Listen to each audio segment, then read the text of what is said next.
परमेश्वर हमारे सामने कुछ प्रश्नों को छोड़ देता है कि उन प्रश्नों के उत्तर हम ढूंढें। तो इन परिस्थितियों में परमेश्वर हमको जानबूझ करके रखता है कि हम उसमें होकर के जिएं और संघर्ष करते हुए आगे बढ़ते जाएं।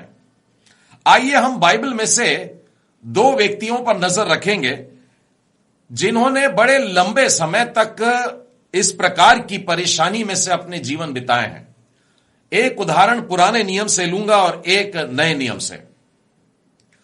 भजन संहिता में आइए और उसके 13वें अध्याय और उसके आरंभ के वचन। तो पहला व्यक्ति है दाऊद। वचन यूं कहता है, हे परमेश्वर कब तक, क्या तू सदैव मुझे भूला रहेगा? इससे अंदाज लगाइए कि बड़े लंबे समय तक दाऊद अपने जीवन में यह महसूस कर रहा था कि उसके और परमेश्वर के बीच में एक दूरी है। कब तक अपना मुखड़ा मुझसे छिपाए रहेगा? दाऊद इस बात से भी वाकिफ है कि परमेश्वर नजर नहीं आ रहा, बड़ी ज्यादा दूरी हो रही है और वो भी बड़े लंबे समय से। दूसरा वचन, मैं कब तक अपने मन ही मन में युक्तियां करते रहूं और दिन भर अपने हृदय में दुखी रहा करूं। दिन भर रात भर उसके दिन दुख में बीत रहे हैं और वो भी बहुत समय से, क्योंकि लिखा है कब तक। उसके बाद में लिखा है कब तक मेरा शत्रु मुझ पर प्रबल होगा। शत्रु भी सता रहे हैं बाहर से। तो मात्र 2 वचनों में हम देखते हैं दाऊद पुकार पुकार के कह रहा है कि कब तक प्रभु जी, कब तक, यानी कि बहुत लंबा हो गया, ये परेशानी अब मेरे से सही नहीं जा रही है, प्रभु जी कब तक। लेकिन मैं इसी अध्याय के आखिरी 2 वचन जब पढ़ता हूं, 5वां और 6वां वचन, तो मैं ये पाता हूं कि दाऊद ने इन दुख की परिस्थितियों में भी आनंदित रहना सीख लिया। वो अपने आप को हारा हुआ महसूस नहीं कर रहा और लगातार अपनी निगाहें परमेश्वर की ओर उठाए हुए हैं। लिखा है, परंतु मैंने तो तेरी करुणा पर भरोसा रखा है, मेरा हृदय तेरे उद्धार से मगन होता है। मैं परमेश्वर के नाम का भजन गाऊंगा क्योंकि उसने मेरी भलाई की है। उसका ध्यान लगातार परमेश्वर के, उस छुड़ाने वाले परमेश्वर के, उस जीवित परमेश्वर की ओर उसने अपनी आंखें उठा करके रखा है। दाऊद के लिए ये आत्मिक उद्धार अधिक चाहने योग्य था और यही कारण है कि अपने इन शारीरिक दुखों को वो बड़ी छोटी बात समझता है। और बिल्कुल यही दृष्टिकोण हम लोगों का भी होना चाहिए। आइए दूसरे व्यक्ति की ओर नजर करते हैं। नए नियम में से मैं पौलुस का उदाहरण लेना चाहूंगा। 2 कुरिन्थी और उसके 12वें अध्याय में आइए और यहां पर मैं उस अंश की तरफ आपका ध्यान खींच रहा हूं। आप जानते हैं कि पौलुस कह रहा है कि मेरी देह में एक कांटा चुभाया गया है। यह आपको 12वें अध्याय के 7वें, 8वें और 9वें वचन में मिलेगा। मेरे शरीर में एक कांटा चुभाया गया और वो शैतान का एक दूत जो मुझे घूंसे मारे ताकि मैं फूल न जाऊं। इसके विषय में मैंने प्रभु से 3 बार विनती की। परमेश्वर के सामने पौलुस गिड़गिड़ाता है और अपनी तकलीफ को बताता है, अपने देह की इस यातना को बता रहा है कि प्रभु जी इसमें से छुटकारा चाहिए।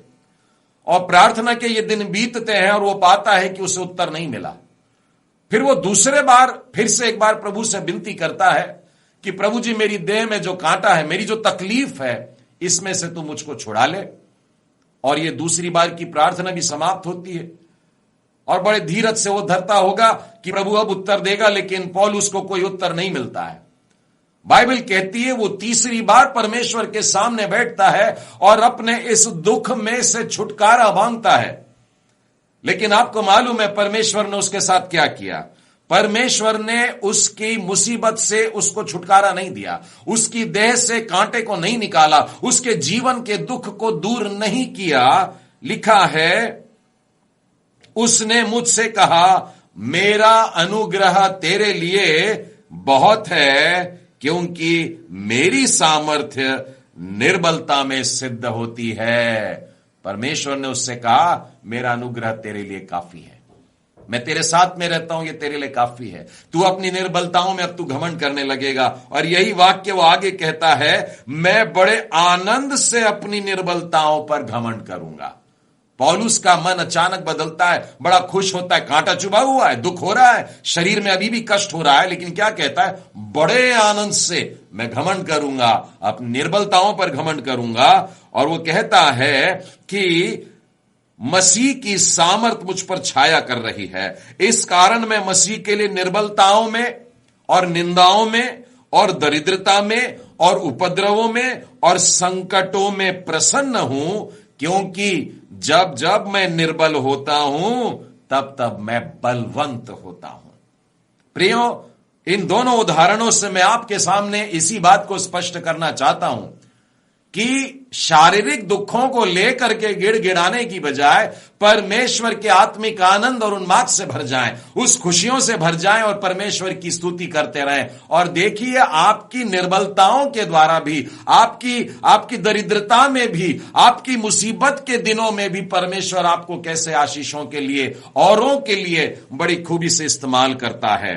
प्रियो, परमेश्वर का अनुग्रह ही में हमको सामर्थ उसकी जो है महसूस हो पाती है। एक और कष्ट है जो हमारे जीवन का समाप्त नहीं होता है, और वो है धार्मिकता के लिए दुख उठाना। यदि आप मत्ती रचित सुसमाचार और उसके 5वें अध्याय को देखें, पहाड़ी उपदेश है जहां पर और यीशु ने धन्य वचन कहे हैं, उसमें से 10वां वाला वचन देखिए, धन्य है वे जो धार्मिकता के कारण सताए जाते हैं, क्योंकि स्वर्ग का राज्य उन्हीं का है। मैं यहां पर सेवकाई के कारण आने वाली तकलीफ के बारे में नहीं कह रहा हूं, परंतु हम लोग जब सही जीवन जीना चाहते हैं, एक अच्छा जीवन जीना चाहते हैं, फिर भी लोग हमको सताते हैं। और इसीलिए ऐसे लोगों पर विपत्ति आती है, परेशानी आती है। बाइबल ने पहले ही बता दिया कि ऐसी परेशानी होगी अगर अच्छा जीवन जीना चाहोगे। पहला पतरस उसका 2 अध्याय 19 और 20 में लिखा है, यदि कोई परमेश्वर का विचार करके अन्याय से दुख उठाता हुआ क्लेश सहता है तो ये सुहावनी बात है। कोई गलत काम करता है, रास्ते चलते आपने किसी को ठोकर मार दी, किसी के साथ में बुरा बर्ताव किया और आपकी पिटाई होती है, वो क्लेश की बात नहीं कर रहा, उन दंडों की बात नहीं कर रहा जो आपकी गलती और आपके कानून तोड़ने के कारण हुई है। यहां पर बाइबल हमें बताती है, परमेश्वर के होने के कारण, परमेश्वर के मार्गों में चलने के कारण, परमेश्वर के प्रेम में भरे होने के कारण, परमेश्वर के सुसमाचार के कारण जो आपके जीवन में दिखाई देता है, लोग तुमसे बैर करेंगे। ये वाली धार्मिकता के कारण जो मनुष्य दुख उठाता है, इसमें भी हमको चलते जाना है। अर्थात उलझने हमारे जीवन में बनी हुई है, और इसीलिए आज का पाठ हमसे कह रहा है, अपने जीवन के इन उलझनों के कारण चिंतित नहीं होने का है। बात यह है मेरे मित्रों कि यह हमारे जीवन के वो प्रश्न जो अभी तक हल नहीं हुए हैं, हमारे व्यक्तित्व का विकास करने के लिए होते हैं। रोमियो की पुस्तक खोलिएगा, रोमियो का 5वां अध्याय और उसके 3 और 4 वचन में, हम क्लेशों में भी घमंड करें। देखिए, विपत्ति के समय से जा रहे हैं, लेकिन घमंड करने की बात है, यह जानकर कि क्लेश से धीरज उत्पन्न होता है और धीरज से खरा निकलना। कहने का मतलब, जब हम पर दुख आते हैं, विपत्ति आती है, परेशानी आती है, तो हम धैर्य से काम लें। और यदि हमने धीरज से काम लिया है तो बाइबल कहती है हमारे व्यक्तित्व का निखार होता है, हम खरे उतरते हैं, हम सच्चे उतरते हैं, हम सिद्ध उतरते हैं और परमेश्वर के कार्य के लिए उत्तम पाए जाते हैं। उसी प्रकार से याकूब की पत्री खोलिएगा और उसके पहले अध्याय में से आपको बताता हूं 2 और 3 और 4 वचन, हे मेरे भाइयों, जब तुम नाना प्रकार की परीक्षाओं में पड़ो, जब विपत्तियां आ रही हैं, एक के बाद एक दुख आ रहे हैं, तो इसे पूरे आनंद की बात समझो। शंका मत करना, बड़े आनंद की बात समझना, यह जानकर कि तुम्हारे विश्वास के परखे जाने से धीरज उत्पन्न होता है। पर धीरज को अपना पूरा काम करने दो कि तुम पूर्ण और सिद्ध हो जाओ और तुम में किसी बात की घटी ना रहे। अर्थात हमें परिपूर्ण करने के लिए ये विपत्तियां हमारे जीवन में जुड़ी हुई हैं। हमारे जीवन के ऐसे समस्याएं हैं जो अभी तक हल नहीं हुई हैं, उनके कारण चिंता करने की जरूरत नहीं है, परंतु